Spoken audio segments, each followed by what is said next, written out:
कहानी का पूरा आनंद लेने के लिए कहानी के पिछले भागों को सुनना ना भूलें। कहानी के पिछले भागों का लिंक आपको नीचे कमेंट बॉक्स और डिस्क्रिप्शन बॉक्स में मिलेगा। तो चलिए आगे की कहानी शुरू करते हैं। जय श्री कृष्ण, जय श्री राधे, ओम नमः शिवाय, जय माता दी। अविनाश और कावेरी के जाने के बाद गंगा को जब अपनी माँ और अविनाश की याद सताती तो वह कभी उनकी तस्वीरों से बातें करती, कभी घर की दीवारों से, कभी उन्हें याद कर रो पड़ती तो कभी याद कर हंसते हुए अपने साथ गुजरी हर बात के बारे में उनकी तस्वीरों से बात कर मुस्कुरा उठती। कभी गंभीर होकर उठ खड़ी होती और कहती, अविनाश जी, आपने कहा था ना कि मेरी आंख में एक भी आंसू नहीं आना चाहिए। मैं नहीं, एक भी आंसू अपनी आंख में नहीं आने दूंगी और खुशी का पूरा ध्यान रखूंगी। खुशी ने स्कूल छोड़ दिया था क्योंकि स्कूल में अविनाश के बगैर उसे बिल्कुल अच्छा नहीं लगता था।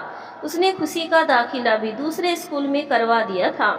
वह सुबह खुशी को स्कूल छोड़ आती और शाम को घर ले आती। विशाखा की मदद से गंगा ने अपने घर के बाहर बने छोटे से कमरे में एक छोटी सी कॉस्मेटिक की दुकान खुशी के नाम से शुरू की। शुरुआत में तो बहुत कम कमाई होती, लेकिन धीरे धीरे उसके सामान की प्रसिद्धि की वजह से काम बढ़ता देखकर गंगा ने एक गरीब औरत उर्मिला और उसकी बेटी निशा को काम पर रख लिया। उसके सामान की प्रशंसा हर जगह होने लगी। उसका सामान सही रेट में मिलता और सामान काफ़ी हद तक ठीक होता। धीरे धीरे काम अच्छा चल निकला। सब कुछ धीरे धीरे ठीक होता गया। गंगा रोज अविनाश और कावेरी को याद करके अकेले में रो लेती, लेकिन खुशी के सामने हमेशा मुस्कुराती रहती, जिससे खुशी अपने पापा को याद कर दुखी ना हो। जब भी खुशी अपने पापा को याद करती, गंगा उसे सीने से लगाकर हिम्मत देती, कभी भी उनके सामने अपना दुख जाहिर नहीं होने देती। एक दिन खुशी पड़ोस के बच्चों के साथ खेल रही थी। तभी निशा ने आकर बताया कि दीदी, किसी ने खुशी को खेलते हुए धक्का दे दिया, जिससे उसका सिर पत्थर से जा टकराया और उसका सिर फट गया। उसके सिर से बहुत खून बह रहा है। यह सुनकर गंगा के पैरों तले जमीन खिसक गई। वह भागकर खुशी के पास पहुंची तो देखा कि उसके सिर से लगातार खून बह रहा था। यह देखकर गंगा घबरा गई और रोते हुए खुशी को संभाला। उसने अपने साड़ी के पल्लू में से कपड़ा फाड़कर खुशी के सिर पर लपेट दिया, लेकिन खून रुकने का नाम नहीं ले रहा था।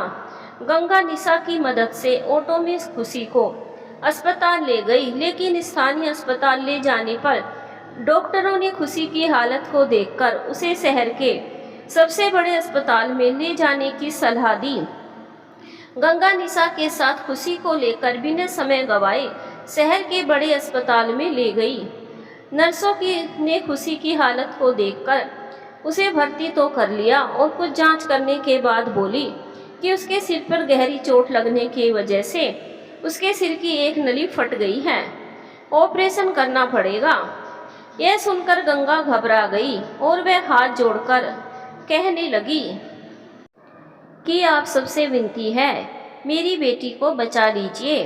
तब एक नर्स बोली कि सिर का ऑपरेशन तो डॉक्टर खुराना के सिवा और कोई दूसरा डॉक्टर नहीं कर सकता, और डॉक्टर खुराना अभी अपने केबिन में कुछ बाहर से आए, बाकी के डॉक्टरों के साथ कुछ जरूरी काम को लेकर बिजी है। जब तक डॉक्टर खुराना ऑपरेशन शुरू नहीं करेंगे, हम कुछ नहीं कह सकते। यह सुनकर गंगा गुस्से में बोली, ऐसे कैसे नहीं कर सकते? यहाँ मेरी बेटी की जान पर बनाई है और आप कह रही है कि आप बिना डॉक्टर के शुरू नहीं कर सकते।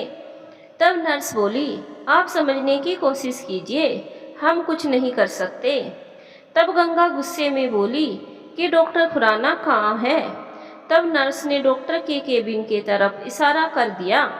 गंगा उस तरफ दौड़ पड़ी।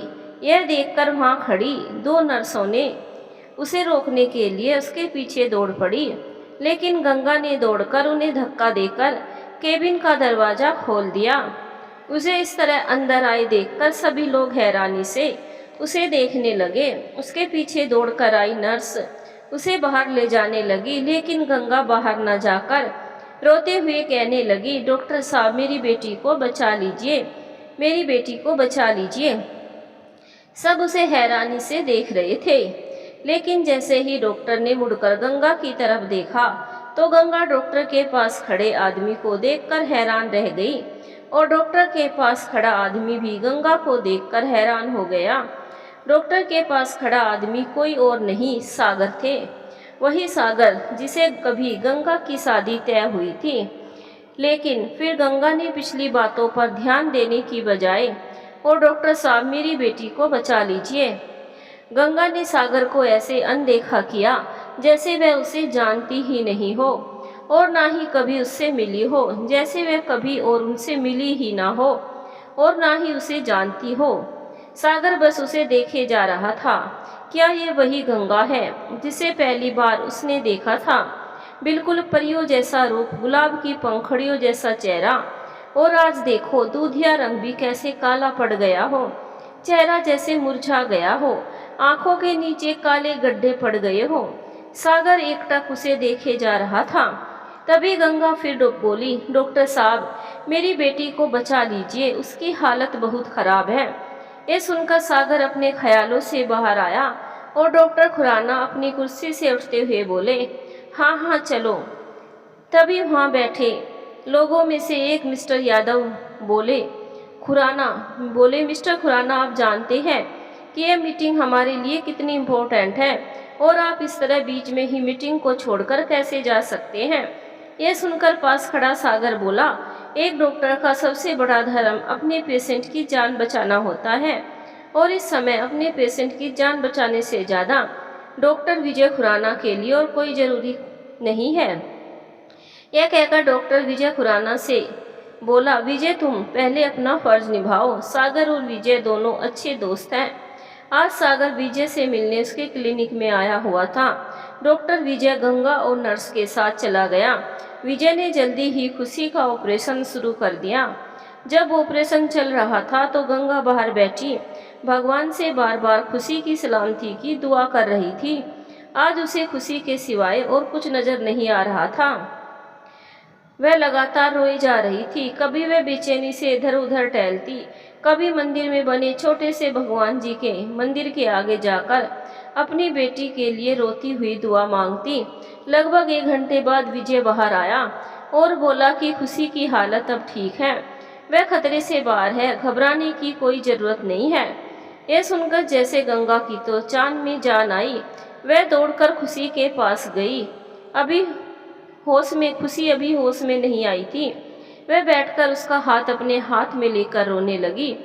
उसके आंसू खुशी के हाथ पर गिर पड़े।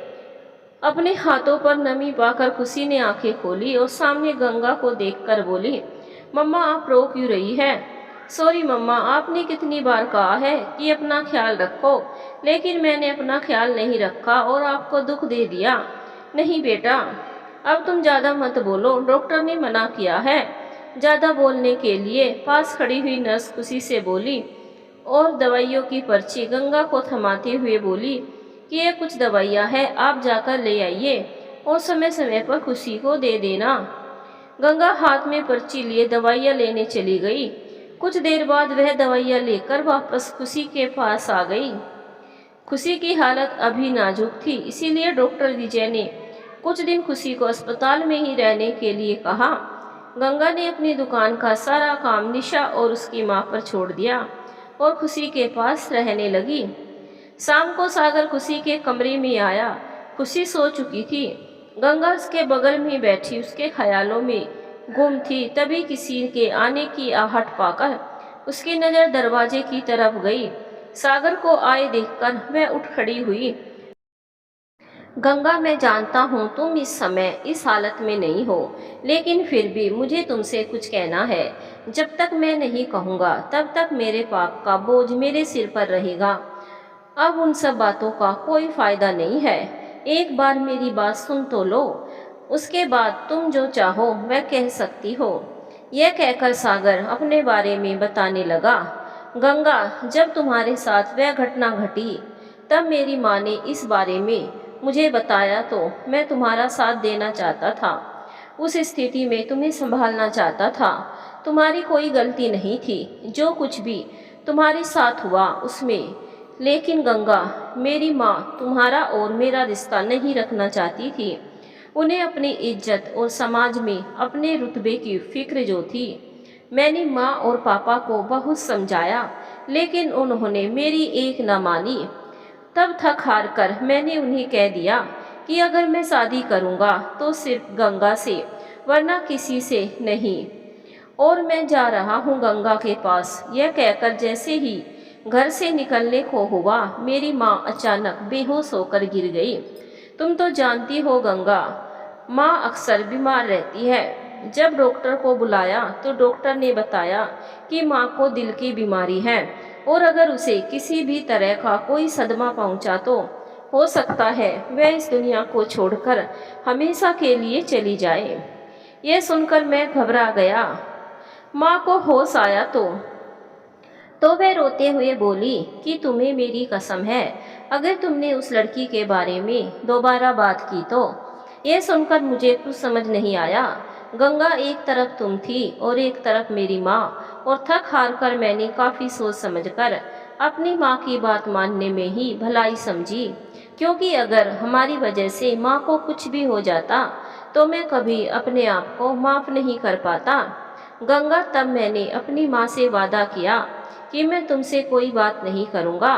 तुमने मुझे कई बार फ़ोन किया, लेकिन मैंने फ़ोन नहीं उठाया। मैं चाहकर भी एक बार तुम्हारा फ़ोन नहीं उठा पाया। मेरी माँ की हालत जैसे ही थोड़ी सुधरी, वह मेरे पापा को लेकर तुम्हारे घर पहुँच गई और मेरा और तुम्हारा रिश्ता तोड़ आई। उसके बाद गंगा, मैं अपने आप को बहुत कोसता, अपने आप को तुम्हारा गुनहगार समझता, लेकिन मैं चाहकर भी कुछ नहीं कर सकता था। फिर माँ ने मेरी शादी करनी चाहिए तो मैंने शादी करने से साफ मना कर दिया।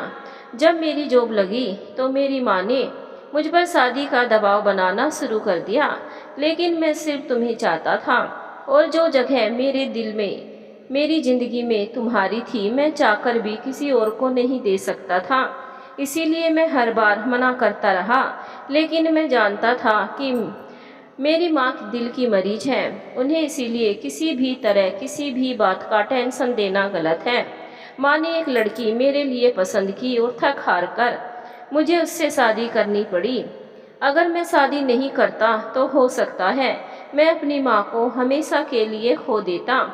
जब भी कोई रिश्ता मेरे लिए आता तो मेरी माँ को कोई ना कोई कमी नज़र आती, लेकिन जो लड़की मेरी शादी के लिए पसंद की थी वह उसे पहली नज़र में ही पसंद हो गई और शादी के बाद जानवी मेरी पत्नी बनकर हमारे घर आ गई।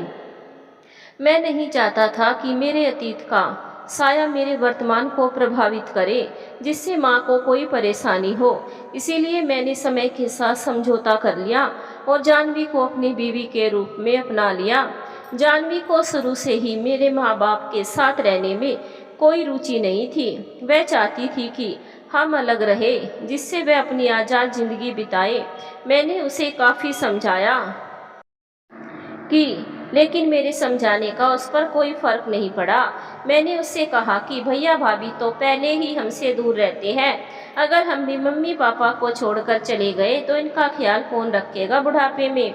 मेरी बात समझने की जगह जानवी मुझसे झगड़ा करने लगती। उसके रोज़ रोज़ के नाटक से सभी परेशान थे। तब मैंने जानवी से कहा कि मैं अपने मम्मी पापा को छोड़कर नहीं जाऊंगा। हाँ, तुम जैसी ज़िंदगी जीना चाहती हो जी सकती हो, कोई कुछ नहीं कहेगा। जानवी को ऐशो आराम की ज़िंदगी चाहिए थी। घूमना फिरना, क्लब में जाना, होटलों में खाना खाना, सब उसकी पसंद थी। मैंने जानवी को हर ऐशो आराम की सुविधाएं देने की पूरी कोशिश की, जिससे कि घर में शांति बनी रहे, लेकिन जानवी फिर भी खुश नहीं थी। वह आए दिन झगड़ा करती। कोई उससे कुछ नहीं कहता, क्योंकि कोई भी नहीं चाहता था कि घर की शांति भंग हो। जानवी का छोटे छोटे कपड़े पहनकर देर रात को घर पर आना, इन सब की वजह से समाज में, हमारे मोहल्ले में हमारी काफ़ी बदनामी हुई, लेकिन जानवी पर समझाने का कोई असर नहीं हुआ। एक दिन तो जानवी ने हद ही कर दी। किसी लड़के के साथ आधी रात को शराब पीकर घर आई और घर के सामने शोर मचाने लगी, जिससे सभी पड़ोसी जाग गए और जाह्नवी की ऐसी हालत देखकर आपस में बातें बनाने लगे। वह लड़का उसे घर पर छोड़कर चला गया।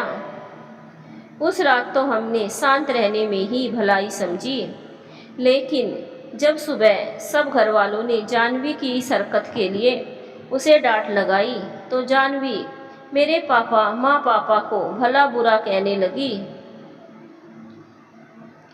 इस पर मुझे गुस्सा आ गया और मैंने जाह्नवी के गाल पर एक तमाचा जड़ दिया।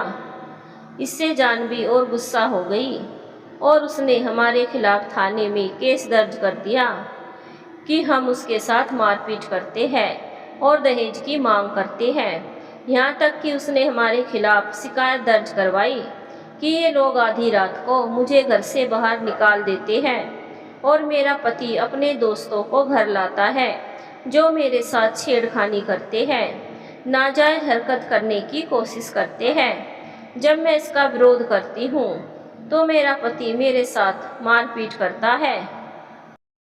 जाह्नवी की इस झूठी शिकायत के कारण हमारे समाज में काफ़ी बदनामी हुई। लोग तरह तरह की बातें बनाने लगे। हमारी सारी इज्जत मिट्टी में मिल गई।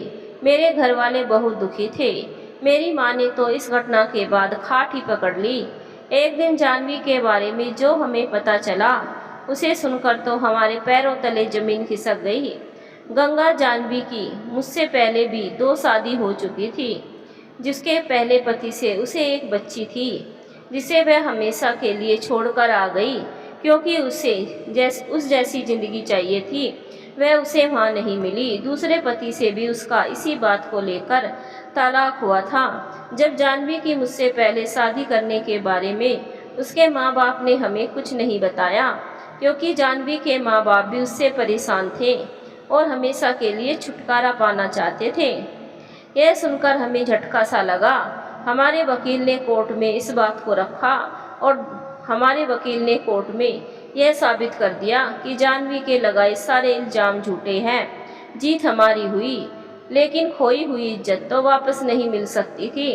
पापा मुझे लेकर बहुत दुखी थे। भैया भाभी ने भी हमारी बातों पर विश्वास नहीं किया और हमसे सारे रिश्ते तोड़ लिए।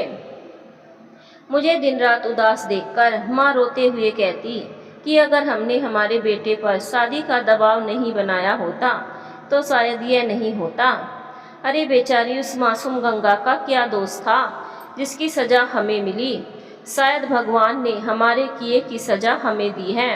वह बार बार मुझसे माफ़ी मांगती रही लेकिन मैं उसे गले लगा लेता। मैं अपनी माँ की आंखों में आंसू नहीं देख सकता था। वह मुझसे कहती कि बेटा, जिस झूठी और इज्जत और दिखावे की खातिर हमने गंगा जैसी देवी को ठुकराया था, यहाँ तक कि मैंने उसके चरित्र पर ना जाने कैसे कैसे इल्ज़ाम लगाए, भला बुरा कहा, आज भगवान ने हमारे किए की सज़ा हमें दे दी और आज हमारी सारी इज्जत मिट्टी में मिल गई। लोग थूकते हैं हम पर, लेकिन बेटा मुझे इन सब से ज़्यादा फिक्र तुम्हारी है। बेटा, उस दिन झूठी इज्जत के दिखावे की खातिर मैंने तुम्हारी खुशियों का गला घोटा, तो आज मैं अपनी गलती सुधारना चाहती हूँ। वहाँ लोगों से परेशान होकर अपनी माँ की खातिर कि उसे किसी बात की कोई परेशानी ना हो, मैं अपने माँ पापा को लेकर इस शहर में आ गया क्योंकि इसी शहर में मेरी सरकारी जॉब लगी हुई थी। माँ के कहने पर मैंने तुम्हें कई जगह ढूंढा लेकिन तुम कहीं नहीं मिली। यह कहकर गंगा की तरफ देखते हुए सागर बोला, गंगा, क्या तुम मुझे माफ़ कर सकती हो और हमेशा के लिए मेरा हाथ फिर से थाम सकती हो? मैं वादा करता हूँ कि तुम्हें कभी किसी भी बात की परेशानी नहीं होने दूंगा। यह सुनकर गंगा कुछ सोच में डूब गई और फिर वो बोली, सागर जी, मैं एक विधवा हूँ और अपने पति की जगह किसी और को नहीं देना चाहती। अगर आप मुझसे इस तरह की बातें ना करें तो बेहतर होगा। यह सुनकर सागर बोला, मतलब? हाँ सागर जी, मेरी शादी अविनाश से हो चुकी थी। खुशी अविनाश की पहली बीवी की बेटी है। उसकी पहली बीवी भी आपकी बीवी की तरह ही ऐशो आराम की ज़िंदगी चाहती थी, इसीलिए घर छोड़कर चली गई। अविनाश जी बहुत अच्छे इंसान थे। मेरे बारे में सब कुछ जानकर भी मुझे अपनाया, तुम्हारी तरह नहीं ठुकराया। मेरी वजह से मेरी माँ और अविनाश जी की जान चली गई। अब खुशी मेरी जिम्मेदारी है, मैं ही उसकी माँ और पापा दोनों हूँ। यह सुनकर सागर को बहुत दुख हुआ। वह कुछ देर सोच में डूबे रहे और फिर रोते हुए बोले, मैं तुम्हारा दर्द समझ सकता हूँ गंगा, लेकिन मैं वादा करता हूँ कि खुशी को भी एक बेटी की तरह अपना लूँगा। खुशी जैसी बेटी पाकर मैं अपना सौभाग्य समझूंगा। उसे कहीं कभी भी एक बाप की कमी महसूस नहीं होने दूंगा। गंगा, मैं तुम्हारी जिंदगी का हर दर्द, हर तकलीफ दूर करना चाहता हूँ। शायद यही मेरे पाप का प्रायश्चित होगा। सागर भराए गले से बोला, लेकिन गंगा ने कोई जवाब नहीं दिया। तब सागर बोला, गंगा, मैं अविनाश की जगह तो नहीं ले सकता तुम्हारी और खुशी की जिंदगी में, लेकिन तुम्हें कभी भी शिकायत का मौका ना दूं, यह कोशिश तो कर सकता हूँ ना। इस बार भी गंगा ने कोई जवाब नहीं दिया तो सागर वहां से चला गया। गंगा सागर के बारे में जानकर उससे गुस्सा नहीं थी, क्योंकि सागर ने जो कुछ किया वह सही किया था। सागर ने यह साबित कर दिया कि वह एक अच्छा बेटा है, लेकिन फिर भी गंगा अविनाश जी की जगह किसी को देना नहीं चाहती थी। वह नहीं चाहती थी कि उसकी वजह से उसकी बेटी को कोई परेशानी हो। वह नहीं चाहती थी कि लोग उस पर और खुशी पर उंगली उठाए। सागर अस्पताल में रोज सुबह जब आता तो खुशी के लिए कभी खिलौने, टेडी बियर तो कभी जूस लाता। खुशी अभी मात्र जूस और दूध जैसे तरल पदार्थ ही लेती, क्योंकि थोड़ा ठोस खाना खाने से उसके सिर में तकलीफ होती थी। एक दो दिन में ही खुशी सागर से अच्छे से घुल मिल गई और काफी देर तक उससे बातें करती रहती। गंगा यह सब बैठे हुए देखती रहती। कभी वह खुशी को खुश देखकर खुश होती तो कभी वह यह सोचकर दुखी हो जाती कि जब खुशी उसके साथ घर चली जाएगी तो कहीं वह सागर जी को याद कर वापस दुखी ना रहने लगे। खुशी सागर से काफी घुल मिल चुकी थी। सागर खुशी से मिलने के लिए बेसब्री से इंतजार करता था। वह खुशी को बिल्कुल अपनी बेटी की तरह प्यार करता था। कुछ दिनों बाद खुशी बिल्कुल ठीक हो गई तो डॉक्टर विजय ने उसे घर ले जाने के लिए बोल दिया। सागर की क्लाइंट के साथ मीटिंग थी तो वह अपनी ऑफिस गया हुआ था। जब गंगा ने नर्स से खुशी के इलाज का खर्च के बारे में पूछा तो उसने जो रकम बताई उसे सुनकर तो गंगा के पैरों तले जमीन खिसक गई, क्योंकि इतनी बड़ी रकम अदा करना गंगा के बस में नहीं था। उसे कुछ समझ नहीं आ रहा था कि वह करे भी तो क्या करे। तभी जिस नर्स ने उसे इलाज के खर्च की जो रकम बताई थी वह दौड़कर उसके पास आई और बोली, सॉरी, मुझे पता नहीं था, आपके पैसे तो पहले ही जमा हो गए। यह सुनकर गंगा थोड़ी हैरान हुई और फिर बोली, मेरी खुशी के इलाज के पैसे मैं कुछ समझी नहीं। तब नर्स ने कहा, हाँ मिस्टर सागर, डॉक्टर विजय के दोस्त ने आपके सारे पैसे जमा करवा दिए हैं, आपने ही तो उसे पैसे दिए होंगे। नर्स की बात सुनकर गंगा ने कोई जवाब नहीं दिया। वह नहीं चाहती थी कि कोई उस पर रहम करे। वह किसी की दया का पात्र नहीं बनना चाहती थी। वह खुशी को लेकर वहीं बैठी रही। लगभग 2 घंटे बाद जब सागर आया तो उन्हें देखकर बोला, तुम अभी घर पर नहीं गए? यह सुनकर गंगा का जैसे गुस्सा ही फूट पड़ा। वह कहने लगी, मुझे कोई जरूरत नहीं है तुम्हारी दया की, मैं अपनी बेटी का इलाज खुद करवा सकती हूँ। मैं चाहे जो करती, लेकिन उसके पैसे जमा करवा देती। गंगा की बात अभी पूरी ही नहीं हुई थी कि सागर बीच में ही बोला, देखो गंगा, मैंने तुम पर कोई रहम नहीं किया है और खुशी मेरी बेटी जैसी है। तुम यह मत सोचना कि मैंने किसी स्वार्थ के वशीभूत होकर यह सब कुछ किया है। गंगा, जब मैंने खुशी को पहली बार देखा तभी पता नहीं मुझे ऐसा एहसास हुआ जैसे उससे मेरा कोई गहरा रिश्ता है। रही पैसों की बात, तो मैं जानता था कि तुम्हारे पास इतने पैसे नहीं हैं और जब तक पैसे जमा नहीं हो जाते तब तक तुम लोगों को छुट्टी नहीं मिल सकती थी अस्पताल से, इसीलिए मैंने पैसे जमा करवा दिए। अगर तुम्हें लगता है ना कि मैंने तुम पर रहम किया है, तो जब तुम्हारे पास पैसे हो तो मेरे पैसे वापस लौटा देना। सागर की बात सुनकर गंगा निरुत्तर हो गई। उसने कोई जवाब नहीं दिया। और वह खुशी को लेकर घर आ गई। खुशी ने भी अस्पताल में से सागर से उदास मन से विदा ली, इस वादे के साथ कि सागर उससे रोज फोन पर बात करेगा। खुशी को लेकर गंगा घर आ गई। अस्पताल से आने के बाद खुशी रोज कुछ देर सागर से बातें करती। गंगा को यह सब अच्छा नहीं लगता था, क्योंकि वह नहीं चाहती थी कि खुशी सागर से ज़्यादा घुले मिले, जिससे उसे बाद में कोई तकलीफ हो।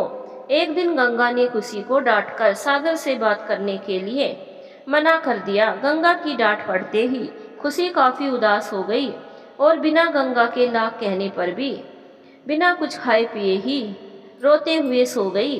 गंगा को अपने आप पर बहुत गुस्सा आ रहा था कि आखिर में खुशी बच्ची ही तो है, उसने उसे क्यों डांटा। लेकिन फिर यह सोचकर उसने अपने आप को तसल्ली दी कि वह सब कुछ खुशी के भले के लिए ही तो कर रही है।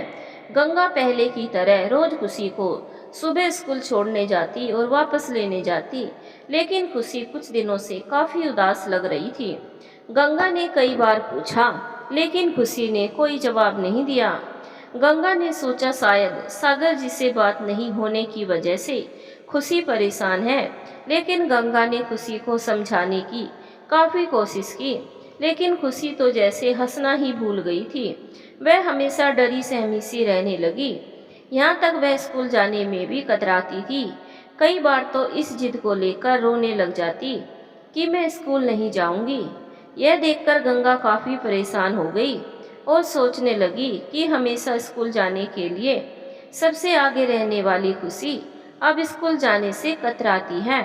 कहीं खुशी किसी मुसीबत में तो नहीं है, मुझे जानना होगा। रात को खाना खाने के बाद जब गंगा खुशी के कमरे में गई तो देखा कि खुशी तकिए में मुंह छिपाकर रो रही थी। यह गंगा ने प्यार से उसके सर पर हाथ फेरा और प्यार से पूछा, क्या बात है बेटा, अपनी मम्मा को नहीं बताओगे? लेकिन खुशी ने कोई जवाब नहीं दिया। तो गंगा ने उसे कहा, बेटा तुझे अपनी मम्मी की कसम, मुझ पर विश्वास रखो बेटा, बताओ बात क्या है। अपनी माँ की बात सुनकर खुशी उसके गले लग गई। खुशी ने गंगा को जो बताया उसको सुनकर तो गंगा के पैरों तले जमीन खिसक गई। गंगा को खुशी ने बताया कि मम्मा मेरे स्कूल में कार्तिक सर बहुत गंदे हैं। मम्मा वे मुझे लंच टाइम में अकेले कमरे में बुलाती है और मेरे साथ बैड टच करती है। मम्मा मैंने उनसे यह सब करने से मना किया और कहा कि यह सब गलत है। अगर उन्होंने ऐसा किया तो मैं अपनी मम्मा को बताऊंगी। उन्होंने मुझे मारा, कहा कि अगर किसी को कुछ बताएगी तो वे मुझे बहुत मारेंगे, और यह भी कहा कि आपको जान से मार देंगे। उन्होंने मुझे डराया है कि तुम्हारे पापा तो तुम्हें छोड़कर चले गए और तुमने किसी से कुछ भी कहा तो तुम्हारी मम्मा को भी मैं जान से मार दूंगा और वह भी तुम्हें छोड़कर चली जाएगी। मम्मा ये सब सुनकर मैं बहुत डर गई। मम्मी मैं आपको खोना नहीं चाहती, पापा तो मुझे छोड़कर चले गए, अगर आप भी मुझे छोड़कर चली गई तो मैं कैसे रहूँगी। यह कहकर खुशी रोने लगी तो गंगा ने उसे अपने सीने से लगा लिया। उसका चेहरा गुस्से से तमतमाने लगा। वह सोचने लगी कि इस दुनिया में औरत तो कहीं भी सुरक्षित नहीं है। अरे गुरु तो भगवान के बराबर होता है और वह हैवान इस पद का नाजायज फायदा उठा रहा है। यह सोचकर उसकी आंखों से अंगारे बरसने लगे। खुशी तो अपनी माँ की गोद में सिर रखकर सो गई तो गंगा ने उसे अच्छे से बेड पर लिटा दिया और उसके पास ही लेट गई। उसकी सारी रात बेचैनी से इधर उधर करवटें बदलते हुए कटी। उसे सुबह होने का बेसब्री से इंतजार था। सुबह वह खुशी को लेकर स्कूल पहुंच गई। स्कूल ग्राउंड में स्कूल के सभी बच्चे और अध्यापक प्रभु आराधना के लिए उपस्थित थे। खुशी ने इशारे से गंगा को कार्तिक सर के बारे में बता दिया। गंगा गुस्से से उसके पास पहुंची और बिना कुछ कहे ही लगातार 2-3 तमाचे कार्तिक के गाल पर जड़ दिए। तमाचे इतने तेज थे कि कार्तिक गिरते गिरते बचा। यह देखकर सभी हैरान रह गए। तब स्कूल की प्रिंसिपल सावित्री देवी आगे बढ़कर गंगा से बोली कि किसी भी स्कूल टीचर पर बिना कोई उसके गुनाह बताए थप्पड़ मारना गलत है। कितना गलत है, इसके लिए तुम्हें कड़ी से कड़ी सजा भी हो सकती है। तब गंगा गुस्से में बोली, इस हैवान ने मेरी बेटी के साथ जो कुछ गलत किया है, इसके लिए मैं इसे जिंदा नहीं छोड़ूंगी, चाहे उसके बाद मुझे जो भी सजा मिले। इसकी हिम्मत कैसे हुई मेरी बेटी के साथ ऐसी घटिया हरकत करने के लिए?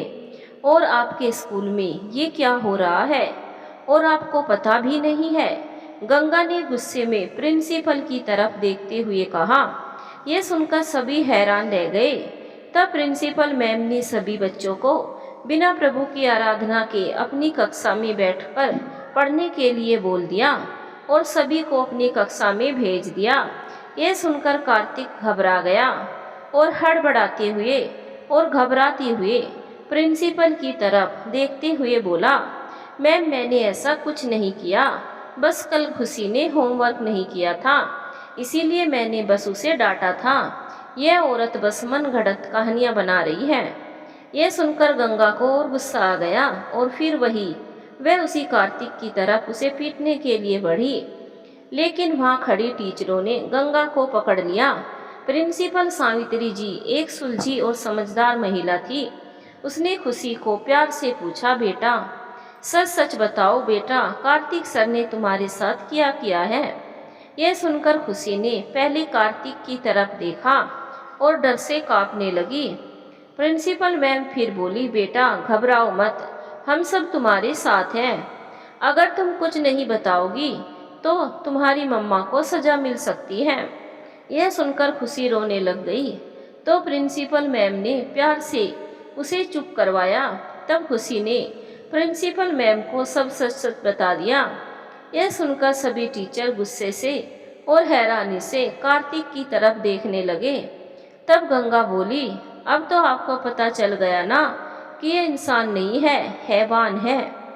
यह सुनकर प्रिंसिपल मैम हाथ जोड़कर गंगा से बोली, माफ़ करना, हमें पता नहीं था कि हमारे स्कूल में यह सब कुछ हो रहा है।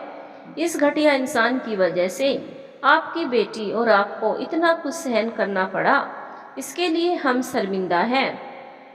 लेकिन इस इंसान को उसके किए की सज़ा जरूर मिलेगी। अभी इसी वक्त मैं इसे पुलिस के हवाले कर दूंगी और इसे कड़ी से कड़ी सज़ा दिलवा कर रहूंगी। प्रिंसिपल मैम यह कहकर पुलिस को फ़ोन करने लगी। यह देखकर कार्तिक बहुत घबरा गया और भागकर गंगा और प्रिंसिपल मैम के पैरों में पड़ते हुए बोला, मुझे माफ़ कर दीजिए, फिर ऐसी गलती कभी नहीं होगी। आप लोग मुझे पुलिस के हवाले मत करो, वरना मेरी ज़िंदगी बर्बाद हो जाएगी। मुझे कहीं भी काम नहीं मिलेगा। मेरे छोटे छोटे 2 बच्चे हैं, वे भूखे मर जाएंगे। मेरी बीवी मुझे छोड़कर चली जाएगी। यह कहकर वह रोने लगा। यह सुनकर एक टीचर बोली, यह सब कुछ तो तुझे इस तरह की नीच और घटिया हरकत करने से पहले सोचना चाहिए। तुझे तुम्हारे किए की सज़ा मिलनी ही चाहिए। तब दूसरा खड़ा टीचर बोला, अरे हमें तो शर्म आती है कि तुम जैसे घटिया इंसान भी इस दुनिया में रहते हैं। तुम्हारी वजह से ना जाने कितने मासूम बच्चों को कितना कुछ सहन करना पड़ता होगा। तुम्हारी वजह से लोग किसी पर विश्वास भी नहीं कर पाते, तो तुम्हें सजा तो मिलनी ही चाहिए, कड़ी से कड़ी। यह सुनकर कार्तिक रोने लग गया। तब गंगा कुछ देर चुप रहकर फिर प्रिंसिपल मैम की तरफ देखते हुए बोली, मैम इस इंसान को मैं कभी माफ़ तो नहीं कर सकती, इसे सज़ा तो ज़रूर मिलेगी, लेकिन इसके साथ इसके मासूम बच्चों की ज़िंदगी का सवाल है। क्योंकि अगर लोगों को इसकी घटिया हरकतों के बारे में पता चलेगा तो लोग इसके बच्चों और बीवी का जीना मुश्किल कर देंगे। इसीलिए इसे पुलिस के हवाले ना करके इसकी सज़ा यह होगी कि इसकी बीवी को सब कुछ पता चले, क्योंकि इंसान सब कुछ सहन कर सकता है लेकिन अपनों की नज़रों में गिरना नहीं। यह सुनकर प्रिंसिपल ने फ़ोन कर कार्तिक की बीवी को जल्दी से स्कूल आने को बोल दिया। कार्तिक यह सब कुछ देखकर और सुनकर घबरा गया। कुछ ही देर में कार्तिक की बीवी आंचल स्कूल पहुंच गई। स्कूल पहुंचकर कार्तिक की बीवी ने सभी को प्रणाम किया और कार्तिक को घबराता हुआ देखकर हैरानी से बोली, क्या हुआ मैम, आपने मुझे यहाँ क्यों बुलाया है? यह सुनकर प्रिंसिपल मैम बोली, आंचल हमें बताते हुए शर्म आ रही है, लेकिन जो कुछ तुम्हारे पति ने किया है यह सोचकर भी घिन आती है। यह कहकर उसने सब कुछ आंचल को बता दिया। सब कुछ सुनकर आंचल की आंखों से आंसू बहने लगे। फिर वह कार्तिक की तरफ मुड़ी और गुस्से में उसके गाल पर 2-3 तमाचे जड़ दिए और गुस्से में बोली, मैंने अब तक आपको भगवान मानकर पूजा की, आज तक आपका हर जुल्म बिना कुछ कहे सहन करती आई। मुझे तो सोचते हुए भी शर्म आ रही है कि तुम इतने घटिया और गिरे हुए इंसान हो। लेकिन अब मैं नहीं चाहती कि तेरे जैसे घटिया इंसान की छत्र छाया में मेरे बच्चे रहे, इसीलिए मैं अपने बच्चों को अभी और इसी वक्त अपने मायके ले जा रही हूँ और वहीं से तुम्हें तलाकनामा भेज दूंगी। वह फिर प्रिंसिपल मैम की तरफ बढ़ी और हाथ जोड़कर बोली, इसके घटिया हरकत की वजह से मैं बहुत शर्मिंदा हूँ। मुझे समझ नहीं आ रहा कि मैं आप सबसे माफ़ी कैसे मांगूं। यह कहकर वह रोते हुए और पैर पटकती हुई बाहर आ गई। कार्तिक रोते हुए उसे रोकने के लिए कहता रह गया। तब प्रिंसिपल मैम ने गुस्से में कहा, आप जैसे शैतान के लिए इस स्कूल में कोई जगह नहीं है। यह गंगा जी का एहसान मानिए, इतना कुछ होने के बाद भी उन्होंने तुम्हें पुलिस के हवाले नहीं किया, वरना मैं तुम्हें कड़ी से कड़ी सजा दिलाकर रहती। अभी इसी वक्त तुम यहाँ से निकल जाओ, आज के बाद अपनी शक्ल मत दिखाना। यह कहकर प्रिंसिपल ने कार्तिक को निकलवा दिया। गंगा खुशी को लेकर वापस अपने घर आ गई। उसका मन किसी भी काम में नहीं लगा। रात को सोते समय में सोचने लगी, आखिर कब तक वह खुशी को दुनिया की नज़रों से बचा पाएगी। अभी तो खुशी बच्ची है, तब भी सुरक्षित नहीं है, लेकिन कल जब वह बड़ी होगी तो लोगों की गंदी निगाहों से कैसे बचाएगी, कैसे करेगी सबका सामना। वह सोचने लगी, एक अकेली औरत का दुनिया में रहना किसी खतरे से कम नहीं है। कदम कदम पर उसके लिए कांटे बिछे हैं, कदम कदम पर हर इंसान रूपी हैवान बैठे हुए हैं। उसे भी तो रास्ते में आते जाते कितने लोगों की गंदी नज़रों का, उनकी गंदी बातों का सामना करना पड़ता है। कई बार तो कुछ लोग उसकी दुकान के सामने आकर उसे घूरते रहते हैं और उस पर गंदी गंदी फप्तियाँ कसते रहती हैं, लेकिन वह चाहकर भी उन्हें अनदेखा कर देती है, क्योंकि वह नहीं चाहती थी कि उसके और खुशी के लिए कोई नई मुसीबत खड़ी हो। वह कुछ कहती तो किससे कहती, लेकिन अब नहीं, अपनी बेटी के साथ कुछ भी हो कभी बर्दाश्त नहीं करेगी, कभी नहीं। यह सोचकर ही उसकी आंखों में आंसू आ गए। वह सोचने लगी, जो कुछ उसके साथ हुआ है अगर उसकी बेटी के साथ हो गया तो नहीं, मैंने ऐसा कभी नहीं होने दूंगी, कभी नहीं। यह सोचकर वह अंदर से कांप गई। कैसे करूंगी मैं अविनाश जी को दिया हुआ वादा पूरा, जो मैंने आखिरी वक्त में उसे दिया था कि मैं खुशी पर कभी आंच भी नहीं आने दूंगी। कैसे करूंगी मैं सब कुछ, उसी कुछ समझ में नहीं आ रहा था। फिर वह सोचने लगी, क्यों ना मैं सागर जी से शादी कर लूं। सागर भी तो खुशी को अपनी बेटी अपनाने के लिए तैयार है। खुशी भी जब उसके साथ रहती है तो कितना खुश रहती है। हाँ, इसमें ही खुशी की भलाई है। इससे खुशी का भविष्य सुरक्षित हो जाएगा। उसे इस समाज की गंदी नज़रों का कम सामना करना पड़ेगा। उसने फैसला कर लिया कि वह सुबह उठकर सागर जी को फ़ोन करेगी और फिर मिलकर उससे सारी बातें साफ साफ कह देगी। यह सब सोचते हुए वह सो गई। गंगा ने सुबह उठकर सागर से मिलने की जगह के बारे में बता दिया और निश्चित समय पर तैयार होकर सागर से मिलने पहुंच गई। सागर पहले से ही वहां मौजूद बेसब्री से उसके आने का इंतजार कर रहा था। उसके पहुंचते ही सागर मुस्कुराते हुए बोला, आओ गंगा। फिर दोनों एक गार्डन में चले गए और एक बेंच पर बैठ गए। गार्डन में उस समय मुश्किल से 1-2 लोग थे, क्योंकि सुबह की सैर करने वाले लोग अधिकतर जा चुके थे। कुछ देर दोनों के बीच खामोशी पसरी रही। फिर गंगा ने कहा, सागर जी, मैं आपसे शादी करने के लिए तैयार हूँ, लेकिन मेरी एक शर्त है। यह सुनकर सागर बिना समय गवाए बोला, कैसी शर्त? सागर जी, मेरी खुशी से ज़्यादा मुझे मेरी बेटी की खुशी ज़्यादा प्यारी है और मैं ये शादी भी उसकी खुशी की खातिर ही करना चाहती हूँ। क्योंकि एक बिन बाप की बच्ची को यह समाज चैन से नहीं जीने देता। गंगा, मैंने हमेशा खुशी को अपनी सगी बेटी की तरह माना है और मैं वादा करता हूँ कि खुशी को अपनी सगी बेटी से बढ़कर प्यार दूंगा, उस पर कोई भी आँच नहीं आने दूंगा। बस सागर जी, यही सुनना था मुझे। यह कहकर गंगा जैसे ही जाने लगी तो सागर बोला, एक कप कॉफी तो साथ में हो जाए। नहीं, फिर कभी। मैं शाम को ही अपने माँ पापा को सारी बात बता दूंगा और फिर पंडित जी से पूछकर शादी की तारीख भी पक्की कर देंगे। माँ और पापा तुम्हारे बारे में सुनकर बहुत खुश होंगे, लेकिन पहले हमें खुशी को बताना होगा। सागर जी, खुशी आपको बहुत पसंद करती है, वह हमेशा आपके साथ रहना पसंद करेगी, लेकिन फिर भी मुझे डर लग रहा है कि कहीं जब सुनेगी कि हम दोनों शादी करने वाले हैं तो कहीं वह यह ना सोचने लगे कि मैं अविनाश जी की जगह उसकी ज़िंदगी में आपको दे रही हूँ। मुझे थोड़ा डर लग रहा है। यह सुनकर सागर बोला, तुम चिंता मत करो, सब कुछ ठीक हो जाएगा। मैं खुशी से बात करूँगा। अभी नहीं, कल खुशी का जन्मदिन है और ऐसे में हम सब उसे सरप्राइज देंगे, लेकिन फिर भी मुझे थोड़ा डर लग रहा है। तुम चिंता मत करो, मैं सब संभाल लूँगा। कुछ देर और बातें करके दोनों अपने अपने रास्ते पर चले गए। गंगा ने सागर से शादी करने का फैसला तो ले लिया, लेकिन उसे मन ही मन घबराहट हो रही थी कि पता नहीं खुशी इस फैसले से खुश होगी या नहीं। उसने भी तो यह फैसला खुशी की खातिर ही लिया था। शाम को सारा काम कर जब गंगा खुशी को सुला रही थी तो उसने खुशी से कहा, बेटा तुम्हें सागर जी कैसे लगते हैं? यह सुनकर खुशी चहकते हुए कहने लगी, सागर अंकल मुझे बहुत बहुत पसंद है। वह बहुत अच्छे हैं और मेरे से बहुत प्यार करते हैं। अगर भगवान जी तुमसे कुछ मांगने के लिए कहे तो तुम क्या मांगोगे? तब खुशी खुश होते हुए बोली, मैं हमेशा भगवान जी से मांगूंगी कि सागर अंकल हमेशा मेरे साथ रहे, मेरे पास रहे।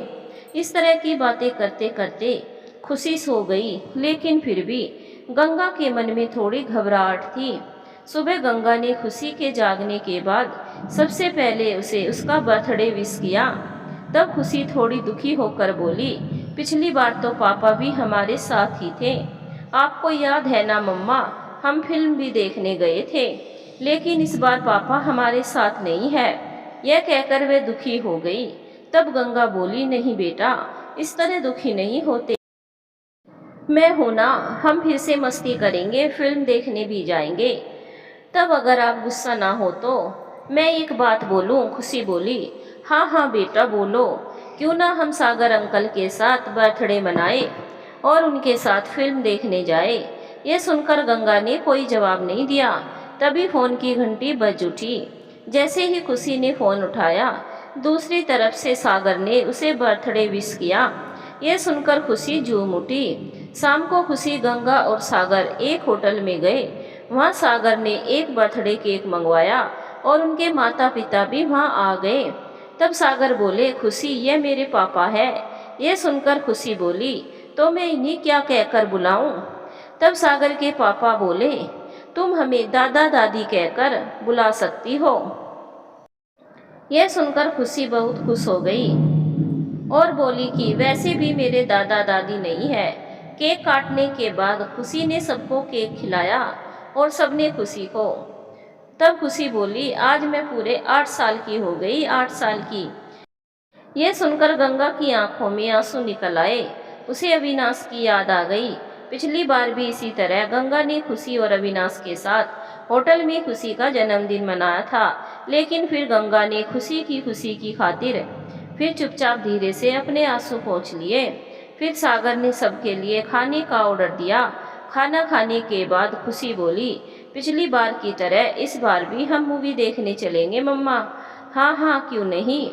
तब सागर बोले, लेकिन बेटा उससे पहले हमें तुमसे कुछ बात करनी है। यह सुनकर खुशी बोली, कैसी बातें अंकल? तब सागर के पापा बोले, बेटा तुम्हारे सागर अंकल और गंगा मम्मा ने तुम्हें कोई गिफ्ट नहीं दिया ना, तो वे तुम्हें वे दोनों तुम्हें एक गिफ्ट देना चाहती है। पता नहीं तुम्हें पसंद आएगा या नहीं। तब खुशी बोली, पहले दो तो सही, फिर बताऊंगी कि पसंद आया या नहीं। तब सागर के पापा बोले, क्यों ना बेटा, तुम्हारे सागर अंकल और तुम्हारी नए पापा बन जाए। यह सुनकर खुशी बोली, मैं कुछ समझी नहीं। तब सागर के पापा बोले कि अगर तुम्हारे सागर अंकल तुम्हारी गंगा मम्मा से शादी कर लेंगे तो वे तुम्हारे पापा बन जाएंगे। यह सुनकर खुशी एकदम उदास हो गई और वहाँ से उठकर चली गई। उसके इस तरह उठकर जाने से सब उसके पीछे पीछे चले गए। तब गंगा बोली, क्या हुआ बेटा, तुम खुश नहीं हो? अगर तुम इस शादी के लिए तैयार नहीं हो तो यह शादी नहीं होगी। तब खुशी गंगा की तरफ मुड़ी और रोते हुए बोली, मम्मा सागर अंकल मेरे पापा बन जाएंगे, यह तो ठीक है, लेकिन आपको पता है मेरी क्लास में मेरी एक फ्रेंड है रीतू, उसकी मम्मा ने भी उसके पहले पापा को छोड़ दिया और दूसरी शादी कर ली। उसके दूसरे पापा बहुत बुरे हैं। वह मेरी फ्रेंड बताती है कि उसके पापा उसकी मम्मा से शादी के पहले उससे बहुत प्यार करते थे और अब वह उसके साथ अच्छा व्यवहार नहीं करते। यह कहकर खुशी रोने लग गई। तब सागर उसे गोदी में लेते हुए बोला, मैं तुमसे प्रॉमिस करता हूँ बेटा कि मैं तुम्हें कभी किसी बात की दिक्कत नहीं होगी। मैं तुम्हारे लिए रोज चॉकलेट और खिलौने सब लाऊंगा। यह सुनकर खुशी मासूमियत से बोली, सच? बिल्कुल सच। तब खुशी खुश होते हुए और सागर के गले लगते हुए बोली, पता है मैंने कल भगवान जी से मांगा था कि आप हमेशा मेरे साथ रहो और भगवान जी ने मेरी सुन भी ली। यह कहकर खुशी सागर के गले लग गई। फिर सभी एक साथ मूवी देखने गए। सागर के माँ पापा ने पंडित जी को बुलाकर सागर और गंगा की शादी का शुभ मुहूर्त निकलवा लिया। मुहूर्त 5 दिन बाद का निकला था। सागर और गंगा ने आपस में तय किया कि शादी बिल्कुल सादे ढंग से मंदिर में होगी। सागर के माता पिता सागर की दूसरी शादी को लेकर खुश तो थे, लेकिन उसकी माँ खुशी को लेकर खुश नहीं थी। उसे बिल्कुल भी पसंद नहीं था कि सागर खुशी को अपनी सगी बेटी की तरह अपनाए। वह मन ही मन सोचती कि ना तो खुशी गंगा की बेटी है और न ही सागर, ऐसे कैसे मैं किसी भी लड़की को अपनी पोती स्वीकार कर लूं। लेकिन सागर की खुशी की खातिर उसने कुछ नहीं कहा और दबे मन से सबके सामने खुश होने का दिखावा किया।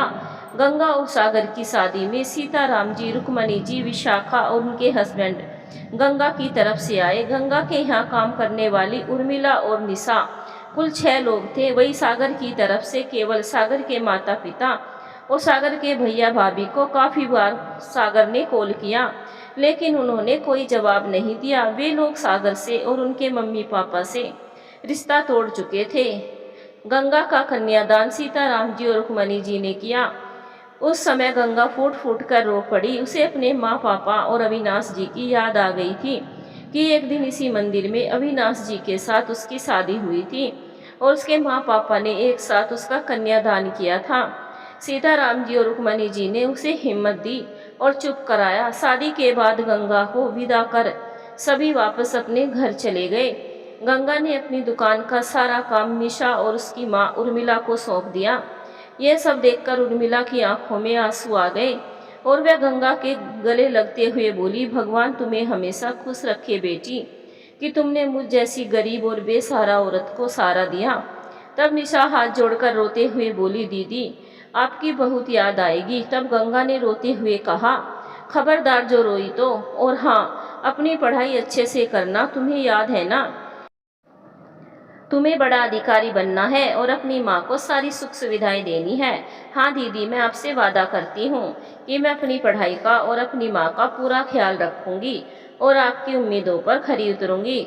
सबसे मिलकर गंगा ने विदा ली। गंगा और सागर की शादी के बाद गंगा सागर की पत्नी बनकर सागर के घर आ गई। सागर का घर देखने में काफ़ी आलीशान था। उसमें आधुनिक सुख सुविधाओं की सारी वस्तु मौजूद थी। शादी के बाद सागर ने हर जिम्मेदारी अच्छे से निभाई। हमेशा एक अच्छा पिता और एक अच्छा पति साबित होता।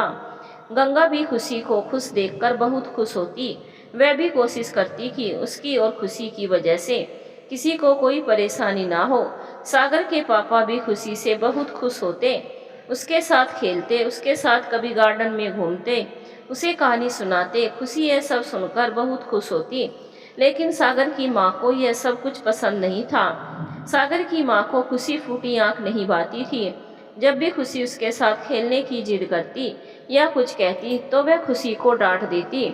उसे खुशी से मन ही मन जलन होती थी, लेकिन खुशी उसकी डांट को चुपचाप सहन कर लेती और किसी से कुछ नहीं कहती। गंगा और सागर को इस बारे में बिल्कुल भी पता नहीं था और उनकी माँ हमेशा सबके सामने खुशी के साथ खुश होने का दिखावा करती, लेकिन वह दिनों दिन खुशी को लेकर बहुत दुखी होती जा रही थी। उसे कुछ समझ में नहीं आ रहा था कि इस खुशी नाम की बला से कैसा छुटकारा पाए। सागर खुशी से बहुत प्यार करता। उसके लिए रोज जब भी हॉस्पिटल से आता तो उसके लिए कभी खिलौने चॉकलेट लेकर आता। सागर ने खुशी का दाखिला भी शहर के सबसे अच्छे स्कूल में करवा दिया और घर पर खुशी के लिए ट्यूशन लगवा दी, जिससे खुशी अपनी पढ़ाई में पीछे ना रहे। गंगा यह सब देखकर कभी कभी अकेले में अविनाश को याद कर रो पड़ती और कहती, अविनाश जी, मैंने ना चाहते हुए भी आपकी जगह सागर जी को इसीलिए दी क्योंकि मैं खुशी को हमेशा खुश देखना चाहती थी और मुझे लगता है कि खुशी यहाँ हमेशा खुश रहेगी। सागर जी बहुत अच्छे इंसान हैं। वह मेरा और खुशी का बहुत अच्छे से ख्याल रखते हैं। ऐसा लगता है कि सागर जी को देखकर कि जैसे भगवान ने आप दोनों के शरीर अलग दिए लेकिन आत्मा एक हो। कई बातें तो ऐसी है सागर जी वह मुझे बार बार आपकी याद दिला देती है। अविनाश जी, आज भी मेरे दिल में आपकी जगह वही है जो पहले थी और मैं आपको कभी नहीं भुला पाऊंगी। ये कहकर वह रो पड़ती है। सागर गंगा को कभी किसी बात की तकलीफ नहीं होने देता। वह हमेशा कोशिश करता कि गंगा और खुशी को किसी बात की कोई तकलीफ ना हो। एक दिन गंगा खोई हुई सी सागर से बोली, सागर जी, अभी हमारा परिवार पूरा नहीं है और ना ही पूरी तरह से सब खुश हैं। ये सुनकर सागर बोला, मतलब?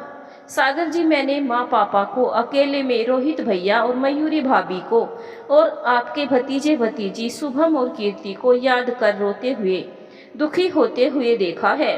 ये सुनकर सागर गुस्से में बोला, तो इसमें हमारी क्या गलती है?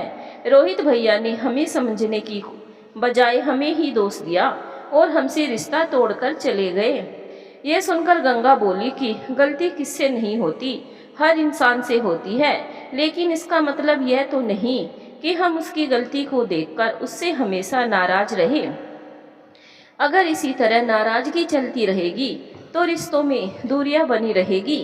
लेकिन गंगा, सागर जी, अगर गलती किसी की भी हो इससे फर्क नहीं पड़ता, लेकिन अगर आप अपने भैया के आगे झुक जाएंगे और उसे मनाकर घर ले आएंगे तो इससे फर्क पड़ेगा। उन्हें भी अपनी गलती का एहसास होगा, उन्हें महसूस होगा कि गलती उनसे भी हुई है।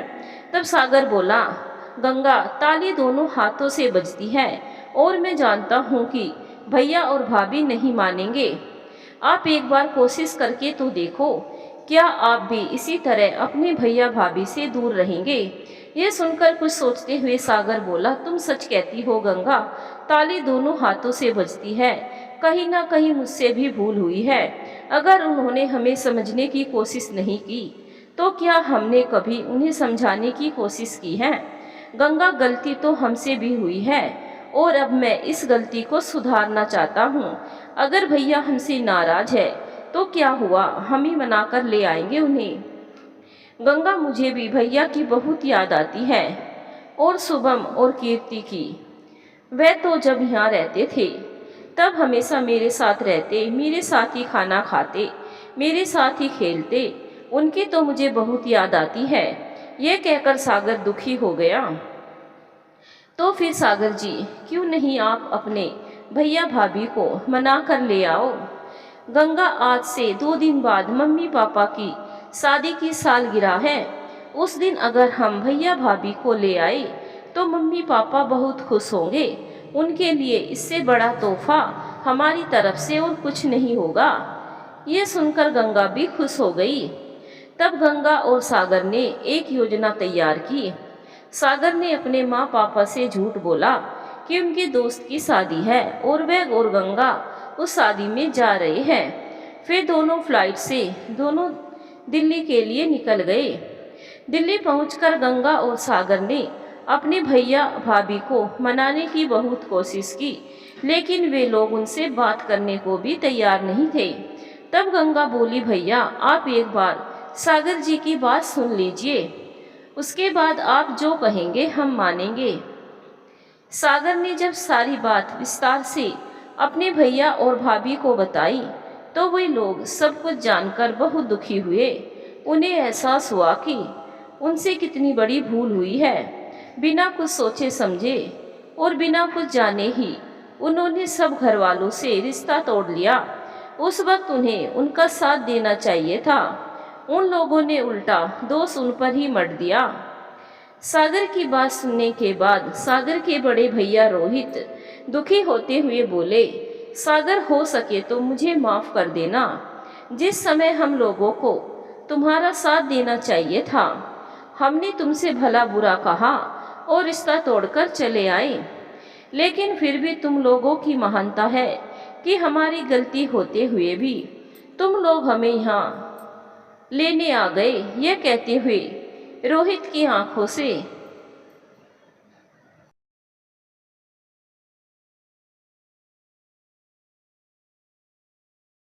आंसू छलक आए। तब सागर ने उसे गले लगाते हुए कहा, भैया गलती अपनों से ही होती है, आप दुखी मत हो, सब कुछ ठीक हो जाएगा। आप सब हमारे साथ ही रहोगे। आपको पता है ना, कल माँ और पापा की शादी की सालगिरह है। अगर वे लोग आप सबको देखेंगे तो कितने खुश होंगे। फिर गंगा और सागर रोहित, मयूरी, शुभम और कीर्ति को फ्लाइट से लेकर अपने शहर को निकल गए। सुबह 6 बजे जब उन्होंने घर का दरवाजा खटखटाया तो सागर की माँ ने दरवाजा खोला। उन सबको देखकर वे हैरान रह गई। उन्होंने आवाज़ देकर सागर के पापा को बुलाया और सागर के पापा क्या हुआ कहते हुए बाहर निकले। जब सागर के पापा ने सबको देखा तो वे भी हैरान हो गए। उनकी आंखों से आंसू छलक आए। सबने आगे बढ़कर अपने माँ पापा के पैर छू लिए। रोहित और मयूरी ने अपने किए की माफ़ी मांगी। सागर के माँ पापा ने उन्हें अपने गले लगा लिया और माफ़ कर दिया। माँ बाप तो आखिर माँ बाप होते हैं, चाहे बच्चे कितने ही बड़ी गलती क्यों ना कर दे, लेकिन फिर भी वे लोग उन्हें माफ़ कर देते हैं। अब सब लोग साथ रहने लगे। धीरे धीरे सागर की माँ ने खुशी को भी अपना लिया था। शुभम, कीर्ति और खुशी, घर के सारे बच्चे एक साथ प्यार से रहने लगे। रोहित ने अपना ट्रांसफ़र अपने ही शहर में करवा लिया। आज गंगा और सागर की शादी को पूरे 11 साल हो चुके हैं। अब गंगा और सागर के एक 8 साल का बेटा भी है, जिसका नाम अविनाश की याद में उन लोगों ने अविनाश नाम रखा। लेकिन फिर भी सभी घर वाले आज भी खुशी से सबसे ज़्यादा प्यार करते हैं। खुशी का मुंह खुलने से पहले ही उसकी सारी फरमाइश पूरी की जाती है। अविनाश और शुभम दोनों ही अपनी बहन से बहुत ज़्यादा प्यार करते हैं। रोहित और मयूरी खुशी को अपनी सगी बेटी कीर्ति से ज़्यादा चाहती है। निशा भी अब पढ़ लिख कर एक बड़ी अधिकारी बन गई है। वह अब भी अपनी माँ के साथ ही अविनाश के घर में ही रहती है और गंगा को अपनी सगी बहन से ज़्यादा प्यार करती है। उसने एक ऑफिसर आकाश से शादी कर ली है। वही निशा की माँ भी गंगा को सगी बेटी से बढ़कर प्यार करती है। एक दिन शाम के वक्त सभी घर वाले हॉल में बैठकर बातें कर रहे थे। बाहर बारिश हो रही थी। तब सागर बोला कि बाहर बारिश हो रही है, साथ में हल्की सर्दी भी लग रही है। अगर ऐसे में चाय के साथ पकोड़े मिल जाते तो मज़ा आ जाता। फिर वह मयूरी और गंगा को मोबाइल में कुछ देखकर बोला कि ऐसा क्या है तुम्हारे मोबाइल में जो तुम दोनों हमेशा उसे देखती रहती हो। हम अपने मोबाइल में अमृतवाणी विधमी चैनल की कहानी सुन रहे हैं। इस चैनल पर बहुत अच्छी कहानी अभागी लड़की की कहानी चल रही है। आज उसका अंतिम भाग है। इसके बाद बहुत ही अच्छी अगली कहानी आएगी, उसे तो सुनना ना भूले। आप भी अपने मोबाइल में ज़रूर सुने। रोहित और सागर ने कहा, हाँ हम भी कहानी ज़रूर सुनेंगे। जब तुम इतनी तारीफ कर ही रही हो, जल्दी जल्दी पकोड़े बनाकर ले आओ, फिर पकोड़े खाते हुए कहानी सुनेंगे। दोस्तों, अगर आप भी हमारे चैनल पर पहली बार आए हैं और आपने अभी तक चैनल को सब्सक्राइब नहीं किया है, तो आगे कहानी सुनने के लिए चैनल को सब्सक्राइब और वीडियो को एक लाइक ज़रूर करें। मिलेंगे एक नई अच्छी सी कहानी के साथ। धन्यवाद दोस्तों।